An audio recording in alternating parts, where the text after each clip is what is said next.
اللہ کے نام سے شروع جو بڑا مہربان اور نہایت رحم کرنے والا ہے۔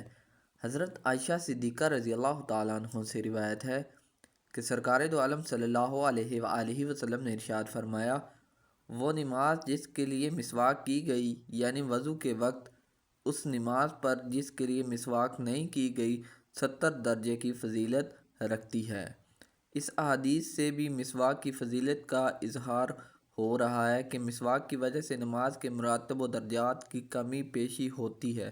چنانچہ فرمایا جا رہا ہے کہ اگر کسی آدمی نے ایک نماز تو اس طرح پڑھی کہ اس نے نماز کے لیے وضو کے وقت مسواک، اور ایک نماز اس طرح پڑھی کہ اس کے لیے وضو کے وقت مسواک نہیں کی، تو پہلے نماز جس کے لیے مسواک کی گئی تھی اس نماز کے مقابلے میں جس کے مسواک نہیں کی گئی، فضیلت اور ثواب کی زیادتی 70 درجے زیادہ ہوگی۔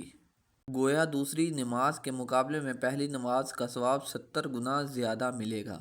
حضرت عبداللہ ابن مسعود رضی اللہ تعالیٰ عنہ فرماتے ہیں کہ میں نے رسول اللہ صلی اللہ علیہ وآلہ وسلم سے پوچھا کہ اللہ کو کون سا عمل سب سے زیادہ پسند ہے؟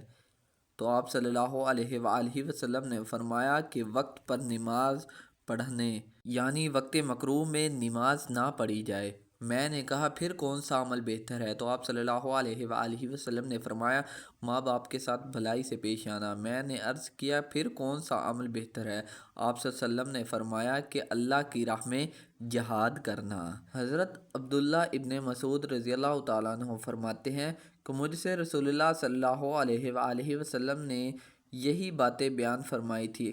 اگر میں کچھ زیادہ پوچھتا تو آپ صلی اللہ علیہ وآلہ وسلم اس سے زیادہ بھی بیان فرماتے۔